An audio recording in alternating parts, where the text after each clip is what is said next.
বছর আগের কথা। আমি আর আমার গার্লফ্রেন্ড রিনা গাড়ি করে সাতারার দিকে যাচ্ছিলাম। তখন রাত প্রায় 2টো বাজে।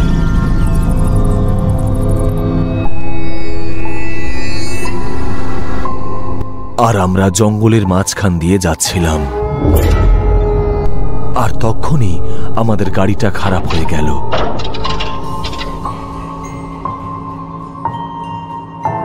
আমি আর রিনা দুজনে গাড়ি থেকে নামলাম। আমি গিয়ে বনেটটা খুলতেই তার মধ্যে থেকে কালো ধোঁয়া বেরোতে লাগলো। গাড়িটা বন্ধ হয়ে গেছিল আর কোনোভাবেই আমি ওটাকে ঠিক করতে পারতাম না। আমি জানতাম ওই রাস্তাটা রাতে খুব একটা নিরাপদ ছিল না।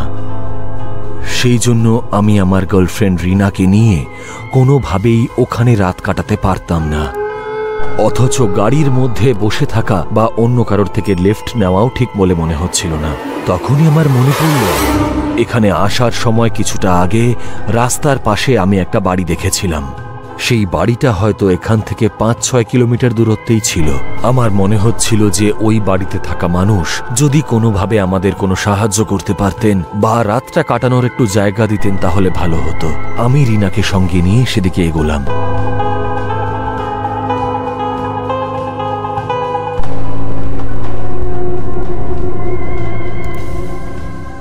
কলিং বেলটা বাজালাম। তখনই 40-45 বছর বয়সী একজন ভদ্রলোক দরজাটা খুলল। হ্যাঁ বলুন। ভদ্রলোক আমাদেরকে জিজ্ঞেস করলেন। দেখতে শুনতে ওনাকে বেশ ভদ্র বলে মনে হচ্ছিল। কথাবার্তা শুনেও ভালো বলেই মনে হলো। আসলে আমাদের গাড়িটা মাঝ রাস্তাতে খারাপ হয়ে গেছে আর সাহায্য করার মতন কাউকে পাচ্ছি না। যেহেতু আমার গার্লফ্রেন্ড সঙ্গে আছে তাই গাড়িতে রাতটাও কাটাতে পারবো না, কারণ ওখানে রাত কাটানো একদম নিরাপদ হবে না। আমি আপনাকে কিভাবে সাহায্য করতে পারি বলুন। আপনি কি আমাদেরকে আজ রাতটা আপনাদের বাড়িতে থাকতে দেবেন? আমি ভদ্রলোককে জিজ্ঞেস করলাম। উনি কিছুক্ষণ আমাদের দিকে তাকিয়ে রইলেন আর জিজ্ঞেস করলেন, আপনারা কি প্রেমিক প্রেমিকা? কথাটা শুনে আমি আর রিনা দুজনের দিকে তাকালাম। আমরা দুজনেই বুঝতে পারছিলাম না ওনাকে কোন উত্তরটা দেওয়া সঠিক হবে, কিন্তু উনি আমাদের আচরণেই সবটা বুঝে গেলেন। ক্ষমা করবেন, আমি কোনোভাবেই সাহায্য করতে পারছি না, উনি উত্তর দিলেন। আর এই বলে উনি আমাদের মুখের উপর দরজাটা বন্ধ করে দিলেন। কিন্তু ওই বাড়িটা ছাড়া আমাদের কাছে আর কোনো উপায় ছিল না। সেই জন্য আমি বারবার কলিং বেল বাজাতে লাগলাম আর বাইরে থেকে সাহায্যের জন্য চিৎকার করতে থাকলাম।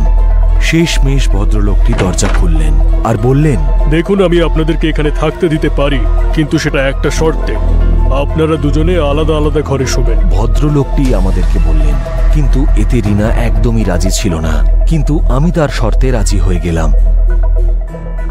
ভদ্রলোক আমাদেরকে ঘরের ভিতরে নিয়ে গেলেন। একটা বেডরুমের কাছে গিয়ে উনি দাঁড়ালেন আর বললেন, তোমাদের মধ্যে একজন এই ঘরটায় যাও। আমি রিনাকে ওই ঘরে থাকতে বললাম, কিন্তু রিনার মনের মধ্যে অন্য কোনো চিন্তা চলছিল।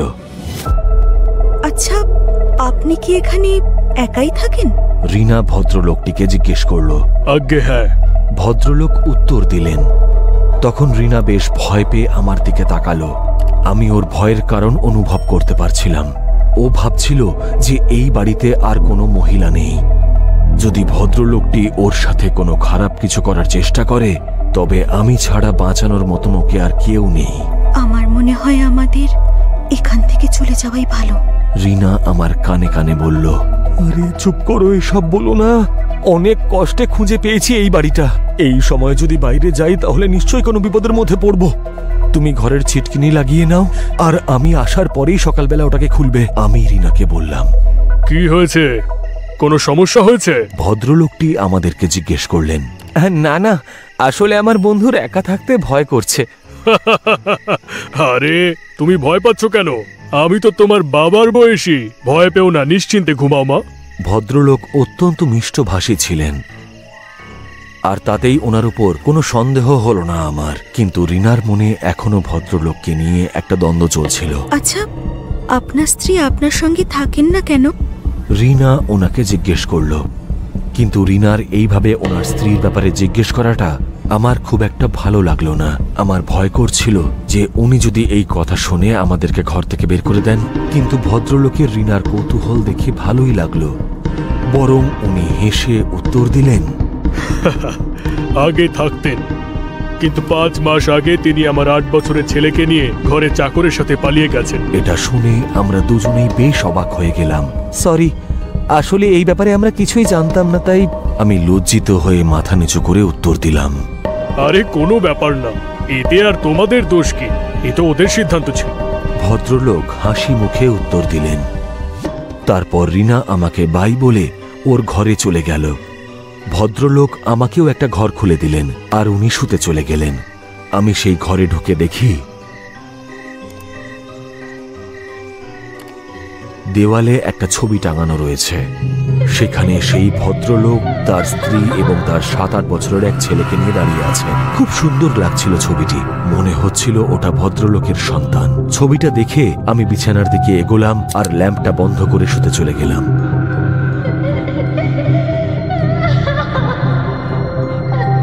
কিন্তু কিছুক্ষণ পরে আমি একজন নারীর চিৎকার শুনতে পেলাম।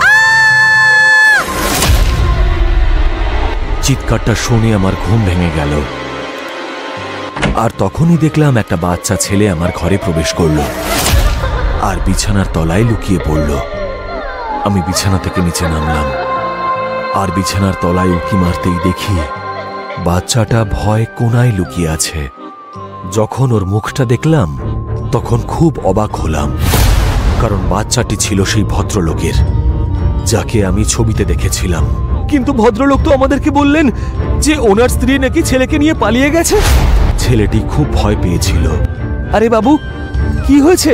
আমি ওকে জিজ্ঞেস করলাম। তখনই ও কাঁপা কাঁপা স্বরে উত্তর দিল, বাবা মেরে ফেলবে আমাকে, আমার বাবা আমাকে মেরে ফেলবে। তখনই একজন নারীর চিৎকার শুনতে পেলাম। সেই চিৎকার শুনে ভয় আমার গায়ের লোম খাড়া হয়ে গেল। শুনলেন তো, উনি আমার মাকে মেরে ফেললেন। এই বলেই ছেলেটি চুপ করে গেল। তখনই সেই ভদ্রলোকের গলার আওয়াজ আমি শুনতে পেলাম, যা ঘরের বাইরের দিক থেকে আসছিল। বাবু, কোথায় তুমি? বাবু, বাইরে এসো, আমি তোমায় কিচ্ছু করব না। বাবু, বেরিয়ে এসো বলছি। ওনার গলা শুনে আমার মনে হলো উনি এই ছেলেটিকেও এবার মেরে ফেলবেন। আর যদি উনি জানতে পারেন যে ছেলেটি ওর মায়ের ব্যাপারে আমাকে বলে দিয়েছে, বা আমি কোনোভাবে জানতে পেরে গেছি যে উনি ওনার স্ত্রীকে হত্যা করেছেন, তাহলে উনিও হয়তো আমাকে মারার চেষ্টা করতে পারেন। সেই কারণে আমি আলমারির পেছনে লুকিয়ে পড়লাম।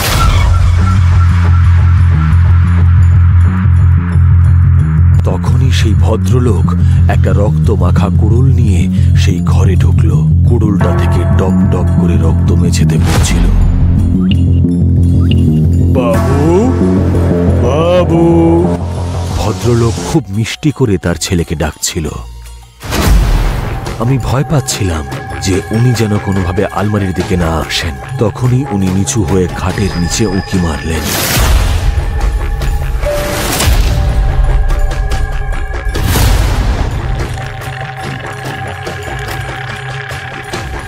আর ছেলেটার মাথার চুল ধরে টেনে তাকে বাইরে বের করলেন। ছেলেটা যন্ত্রণায় চিৎকার করে উঠল আর কাঁদতে শুরু করলো। কিন্তু ভদ্রলোকটি ছেলেটিকে দেখে হেসেই যাচ্ছিলেন আর বললেন, বাই বাই বাবু।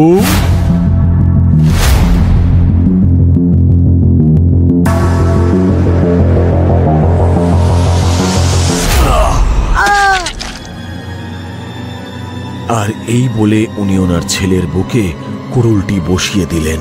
ছেলের রক্তে ওনার সারা শরীরটা ভরে গেল, কিন্তু তাও উনি হেসেই যাচ্ছিলেন।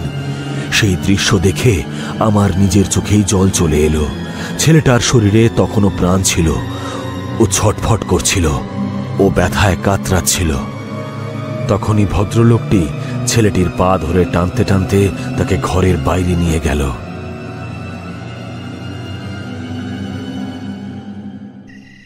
আমি ওখানেই দাঁড়িয়েছিলাম, কিন্তু বেশ ঘাবড়ে গিয়েছিলাম। আমি শুধু রিনাকে নিয়ে ওখান থেকে পালাতে চাইছিলাম, কিন্তু ছেলেটাকে এই অবস্থায় ছেড়ে চলে যেতে আমার মন চাইছিল না। সেই জন্য ওকে বাঁচানোর কথা ভাবলাম। মাটিতে পড়ে থাকা রক্তের দাগ অনুসরণ করে আমি অন্য একটা ঘরে পৌঁছলাম।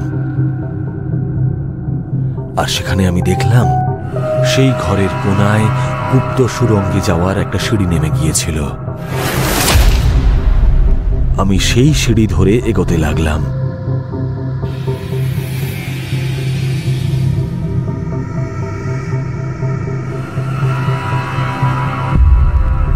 তখনই আমার মনে হলো আমার পেছনে কেউ একজন দাঁড়িয়ে আছে। আমি যখন ঘুরে তাকালাম, দেখলাম সেই ভদ্রলোকটি হাতে কুড়ুল নিয়ে দাঁড়িয়ে আছে আর আমার দিকে তাকিয়ে হাসছে। আর তখনই সেই কুড়ুলটা তুলে সে আমার মুখে মারল। তখনই আমার ঘুম ভেঙে গেল। আমার সারা গা ঘামে ভিজে গিয়েছিল। সত্যি স্বপ্নটা খুবই ভয়ঙ্কর ছিল, কিন্তু আমার মনে একটা প্রশ্ন ঘুরপাক খাচ্ছিল যে এই ভদ্রলোকটি আবার ওনার স্ত্রী আর ছেলেকে খুন করেনি তো? কারণ সে বলেছিল যে ওনার স্ত্রী নাকি চাকরের সাথে পালিয়ে গেছে। তখনই আমার মনে হলো আমি স্বপ্নে যে গুপ্ত সুড়ঙ্গ দেখেছিলাম, সেই সুড়ঙ্গ যদি সেই ঘরে সত্যিই থাকে, তাহলে আমার স্বপ্নটা নিশ্চয়ই সত্যি। আমি আর অপেক্ষা না করে আমার মোবাইলটা নিয়ে ওই ঘরের দিকে এগোলাম।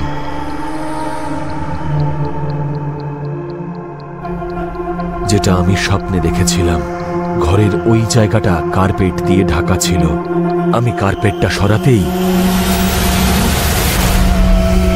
সম্পূর্ণ অবাক হয়ে গেলাম, কারণ কার্পেটের নিচে আমি সেই গুপ্ত সুড়ঙ্গের সিঁড়ি দেখতে পেলাম।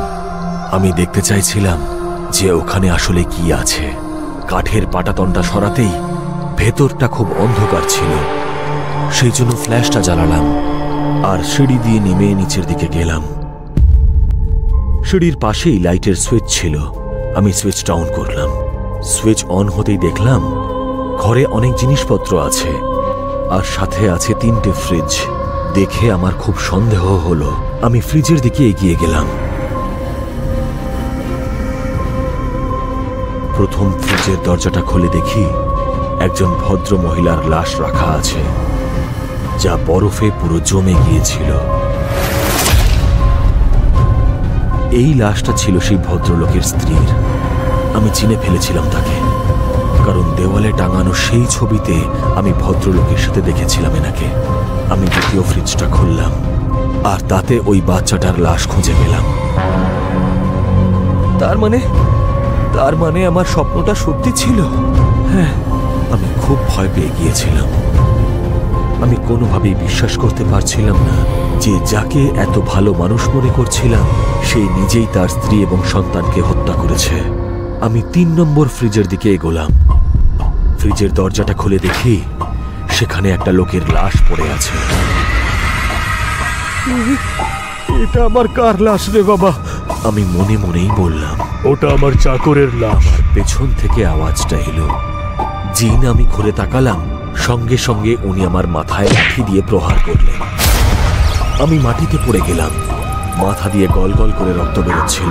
আমি হাত পা নাড়তে পারছিলাম না। তখনই ভদ্রলোকটি বলা শুরু করলেন, তোমার মনে প্রশ্ন জেগেছিল তাই না, যে আমি কেন নিজের স্ত্রী, সন্তান আর চাকরকে খুন করলাম, তাই তো? বলছি তাহলে। বিয়ের 12 বছর পরেও আমার আর আমার স্ত্রীর কোনো সন্তান হচ্ছিল না, কিন্তু কিছুদিন বাদে আমাদের বাড়িতে বাচ্চার জন্ম হয়। আমি স্ত্রী আর সন্তানকে নিয়ে খুব খুশি ছিলাম। একদিন আমি তাড়াতাড়ি অফিস থেকে বাড়ি ফিরে আসি। দেখি যে আমার ছেলে বাগানে খেলছে। আমি ক্লান্ত ছিলাম, তাই সোজা আমি আমার বেডরুমে যাই। গিয়ে দেখি আমার স্ত্রী চাকরের কোলে শুয়ে আছে। তাই সোজা স্টোর রুমে গিয়ে কুড়ুলটা নিয়ে আসি। প্রথমে আমি কুড়ুল দিয়ে ওই 2 পয়সার চাকরটাকে মেরে ফেলি, আর তারপর সেই কুড়ুল দিয়েই আমার স্ত্রীর শরীর থেকে ওর মাথাটাকে আলাদা করে দিই। কিন্তু আমার ছেলে এই সবটা দেখে ফেলেছে আর ও ওখান থেকে পালিয়ে গেল। আমার ওর উপর প্রচন্ড রাগ হলো, কারণ আমি জবে থেকে এই চাকরটাকে আমার বাড়িতে কাজে রেখেছিলাম। তার 4-5 মাস বাদেই আমার স্ত্রী প্রেগনেন্ট হয়। তার মানে ওই ছেলেটার গায়ে আমার রক্ত ছিল না। এই জন্যে আমি ওকেও নিজের হাতে মেরে ফেললাম। আমি ওদের লাশগুলো ফ্রিজের মধ্যে এই কারণেই রেখেছি, যাতে যখনই ওদের লাশগুলো দেখব, তখনই আমার ভেতর থেকে একটা অদ্ভুত শান্তি আসবে। আমার সাথে যারা বেঈমানি করেছিল, আমি তাদের বদলা নিতে পেরেছি। আর এবার তোর পালা। আমি তোকে মারতে চাইনি, কিন্তু তুই সব সত্যিটা জেনে ফেলেছিস, তাই তোকে এখান থেকে ছেড়ে দেওয়ার মতো ভুল আমি করতে পারবো না। এই বলেই ও ঘরের কোণায় চলে গেল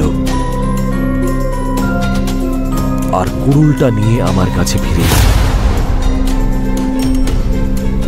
আমার মাথায় আঘাত লাগার কারণে আমি কোনোভাবেই নড়াচড়া করতে পারছিলাম না। আবছা ভাবে আমি শুধু ওর পাটা দেখতে পাচ্ছিলাম। ও আমার গলায় কুড়ুলটা বসাতেই যাবে যে সেই সময় রিনা সেখানে পৌঁছে যায় আর সে একটা বেলচা দিয়ে ভদ্রলোকের মাথায় প্রহার করে, আর এতেই ও অজ্ঞান হয়ে যায়।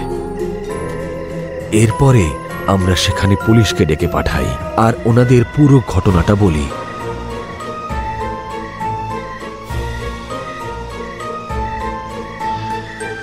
পুলিশ ওই ভদ্রলোককে অ্যারেস্ট করে আর তাকে জিজ্ঞাসাবাদ করাতেই সে নিজের সব দোষ স্বীকার করে নেয় যে সে নিজেই তার স্ত্রী, সন্তান এবং চাকরের হত্যা করেছে আর তাদের লাশগুলো ফ্রিজের মধ্যে লুকিয়ে রেখেছে।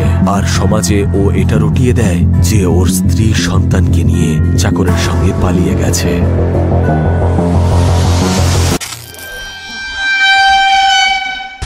গল্পটা ভালো লাগলে লাইক, কমেন্ট, শেয়ার করে দিন। আর নতুন গল্পের নোটিফিকেশন পেতে সাবস্ক্রাইবের পাশে বেল আইকনটা প্রেস করে দিন।